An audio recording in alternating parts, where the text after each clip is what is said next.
You're standing in a room full of people who believe they hold the reins. They talk over one another, their voices swelling with confidence, each convinced their opinion carries weight. But none of them see you coming.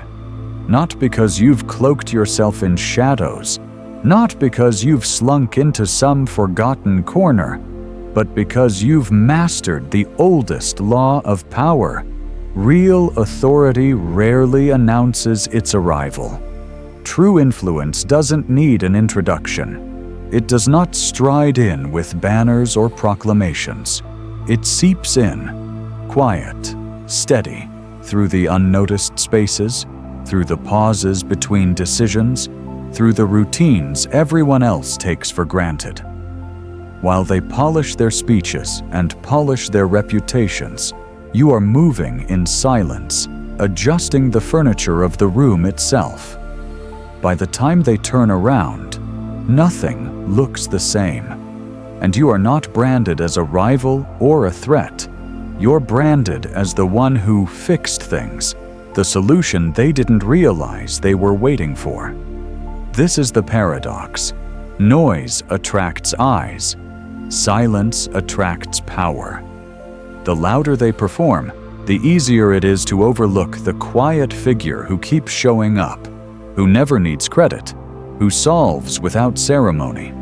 That figure, the one no one thought to guard against, becomes the anchor of the entire room. You don't demand space, you create it. And when the room finally notices, it's already too late. They don't resist you, they lean on you.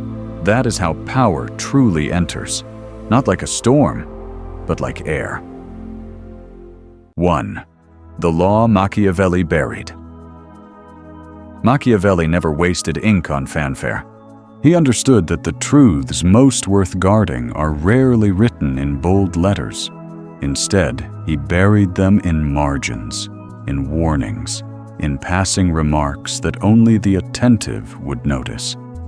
The crowd reads his chapters about cruelty or fear and thinks that is the lesson. But the sharper reader sees the silences. He knew that the loud pursuit of power marks you as a target. The quiet absorption of it, however, makes you inevitable. Power seized is fragile. It creates enemies, awakens suspicion, breeds resentment. But power absorbed is different. It does not arrive with the crash of swords. It slides in quietly, like water seeping into dry soil. Slow, patient, unstoppable. Over time, the soil no longer remembers being dry. It cannot survive without the water. That is the difference between conquest and permanence. He warned rulers to be cautious, not because he wanted them timid, but because he knew visibility is dangerous. Announce yourself, and you draw rivals. Show your hand, and they begin plotting against it. But become necessary, so essential that life without you feels like collapse. And suddenly, no one thinks of you as a threat. They think of you as structure, as stability, as the reason things continue to function. This is why Machiavelli is misread. People quote his lines about fear or deception and miss the quiet doctrine humming underneath. Do not fight for attention, fight for position. Place yourself where trust is the only option. Construct the environment so that removing you feels unthinkable. That is the true buried law. Not dominance through noise, but through inevitability. 2. Presence without noise. Most people imagine power as a crown, visible, gleaming, handed down in ceremony. But a crown is also a target. It invites envy, schemes, and betrayal. Those who wear it live under constant siege. Machiavelli understood this flaw. He saw power not as something worn, but as something flowing, a current beneath the surface, invisible yet irresistible. A current does not declare itself. It does not fight openly with the waves. It moves silently, shifting whole landscapes without anyone realizing until it is too late. You don't grab at the current. You learn to move with it, to guide it, to redirect it without splashing in the water. And the most dangerous part?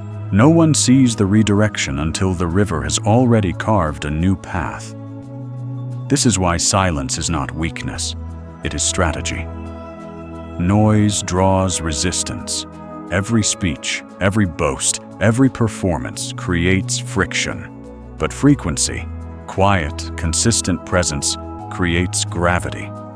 The one who always shows up, always resolves, always steadies, becomes a fixture. No one remembers the day it began. They only know the room feels different without it. Power isn't seized in loud gestures. It's absorbed in the unnoticed rituals. Who is calm when others panic? Who keeps showing up when others vanish? Who solves problems without needing applause? These rhythms are stronger than declarations because they bypass suspicion. They slip into the bloodstream of a group until removal feels like illness. Silence is never empty. It is space where assumptions grow, where others write your reputation for you. That is the secret Machiavelli buried. Real authority is not imposed by noise. It is formed by presence so steady, so quiet, that it becomes the ground everyone walks on, until they forget it was ever built. 3. Real-world texture. Picture a modern office on the edge of collapse. A major project is unraveling. Deadlines missed, emails flying back and forth like arrows. Meetings stretch for hours, filled with blame and panic. Voices rise, accusations circle the table, and the people who carry the titles, the managers, the supposed leaders, seem more concerned with protecting themselves than with solving the problem. It is chaos disguised as leadership. And then, in the middle of this storm, someone speaks. Not the loudest voice, not the one at the head of the table, just a calm, steady presence. They don't lecture. They don't grandstand. They simply say, "I'll handle the client side." That's it. No drama, no sales pitch, just a quiet statement of intent. And then they disappear. For 2 days, they are unseen, unheard, working in silence while the noise consumes everyone else. When they return, the chaos has been replaced by structure.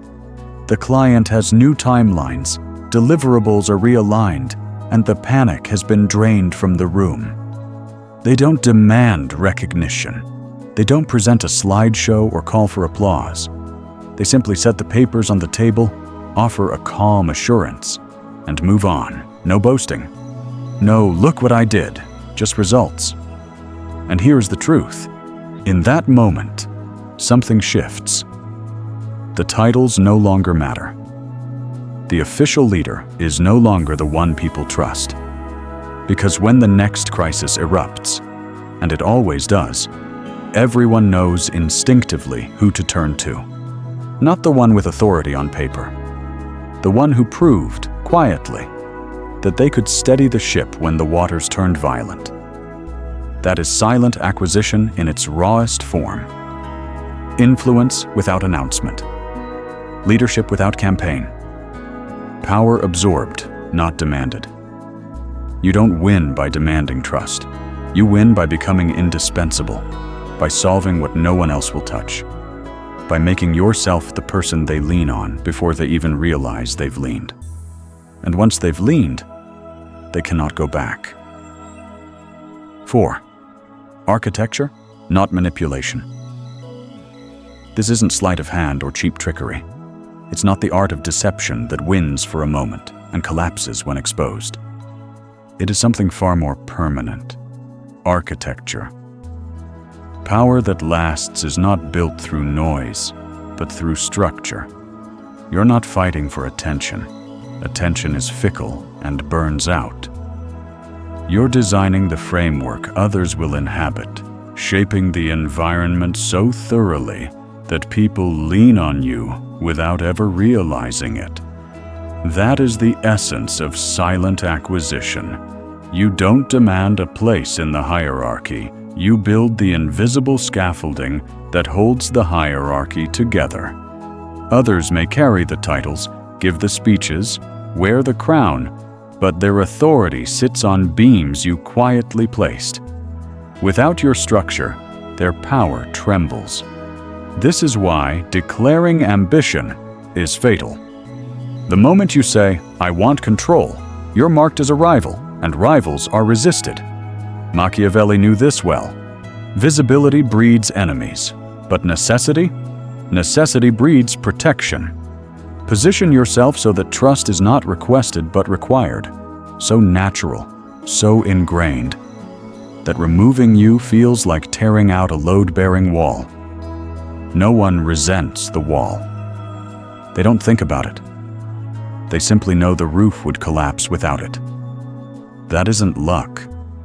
It isn't charm. It's engineering. Cold, patient, deliberate. Every step you take, every solution you provide, every crack you seal becomes another beam in the architecture. Over time, people stop seeing your contributions as favors. They see them as the system itself. And when you become the system, you stop being optional. You become structural. And structural power is the most durable form of all, because it doesn't need applause. It only needs to be missed once. 5. The discipline of silence. Most people confuse silence with passivity, as if quiet means waiting, hesitating, or shrinking from action. That is a mistake born of weakness. Silence, when wielded correctly, is not retreat. It is strategy. Silent acquisition is not about doing nothing. It is about watching, reading, mapping the terrain while others exhaust themselves in noise. You observe who always speaks last and gets the final word. You note who interrupts without consequence, who defers instinctively, where the invisible lines of respect and fear actually lie. Every gesture, every pause, every overlooked detail becomes part of your map. You don't break systems by brute force. Systems resist attack. They close ranks, but you can embed yourself inside them, unnoticed, like water soaking into stone. The assistant who remembers every deadline, the intern who organizes chaos, the one person who resolves confusion before it escalates. These figures don't hold official titles, yet they run the machinery, and no one dares to remove them because the risk is too high. Dependence disguised as service is the most subtle form of dominance. People will defend you fiercely, not out of loyalty, but out of self-preservation. They know that without you, the gears grind to a halt. That is why silence is not weakness. It is discipline.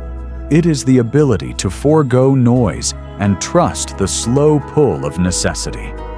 Others chase visibility, but you chase position. You weave yourself into the daily rhythm until your presence becomes assumed, automatic, unquestioned. By the time they realize how much they rely on you, it is already too late. You don't need to shout. You don't need to declare. You have mastered the discipline of silence, and silence has already done the work for you. 6. The pivot, presence into absence. Here's the brutal edge. True power isn't measured by how loudly you show up, but by what happens when you vanish. Presence is easy. Anyone can stand in a room, take credit, make noise. Absence, however, is the ultimate test. If the machine collapses without you, you are no longer optional. You are essential. This is where silent acquisition shifts from steady presence to calculated withdrawal. First, you take on the tedious, thankless work, the follow-ups, the schedules, the small adjustments that keep chaos at bay. You perform them so flawlessly, so consistently, that they become invisible. Everyone assumes the gears just turn on their own. Then, when the rhythm feels permanent, you step back, not with drama, not with complaints, just enough to let cracks appear. A deadline missed by half a day, an unanswered message, a small but noticeable gap in the system. And in that silence, panic begins. People itch for the stability you used to provide. They realize too late that the effortless order was your hand, not the system's design. They don't resent you for pulling away. They fear losing you completely. That fear becomes loyalty of the most durable kind. Loyalty born not of affection, but of survival. Machiavelli would laugh at the idea that this makes you unreliable. He knew the opposite was true.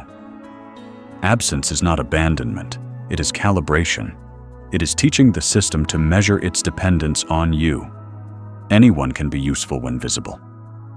The rare few prove their indispensability by making others feel lost in their silence. That is the pivot. That is the moment when quiet presence hardens into undeniable power.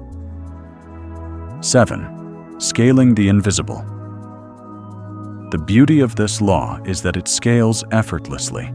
It does not belong only to rulers of states or executives at the top of corporations. It works in teams, in families, in communities, even among friends. Power doesn't care about size. It doesn't measure itself by titles or org charts. It measures itself by necessity.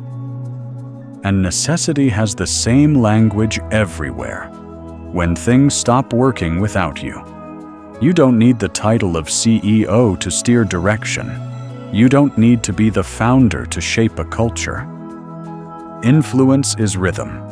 It's the repeated act of showing up where others falter, of solving what others prefer to ignore.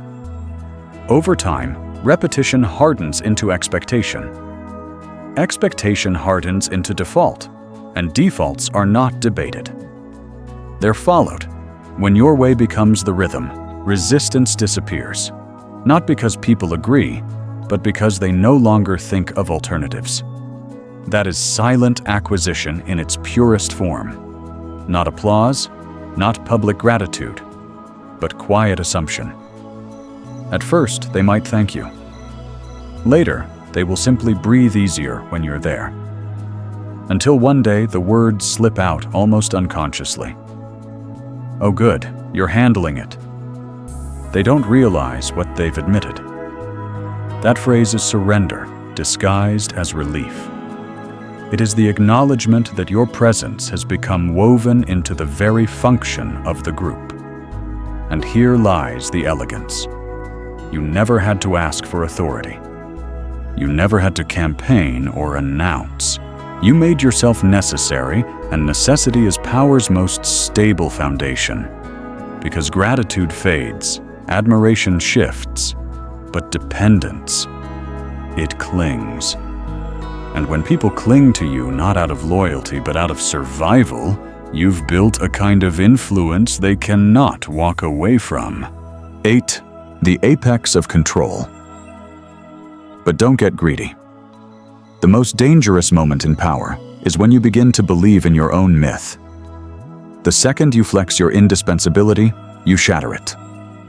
The spell breaks, and what once felt inevitable begins to look like arrogance. The very people who depended on you will start plotting ways to free themselves from you. Machiavelli understood this perfectly. The strongest walls collapse from within, not from without. That is why the discipline must remain. Stay quiet. Stay fluid. Stay underestimated. Never appear to be the master, even when you are. Power does not crystallize when they applaud you. It crystallizes when they panic in your absence. When the smallest gap you leave feels like an earthquake. That is when you know you've crossed from influence into control. This is the apex. Not the crown, not the throne, but the atmosphere. The air that no one notices until it vanishes. The silence that feels unbearable the moment it's gone. When you reach that point, You no longer need titles or recognition. You have become the condition for stability itself. And when stability is linked to your existence, no one questions your role. They protect it instinctively. That is not theater. That is law. The Law Machiavelli Buried for those sharp enough to find it. Closing. The rule. Real power doesn't roar. It doesn't demand attention or announce itself with fanfare. It breathes, quiet, steady, ruthless in its patience. You don't seize it with grand gestures. You absorb it through persistence until your presence feels indistinguishable from the system itself. One day they look around and realize nothing works without you. That is the end game. Not conquest, not spectacle, just inevitability. That is the rule of silent acquisition, and the law no one sees coming.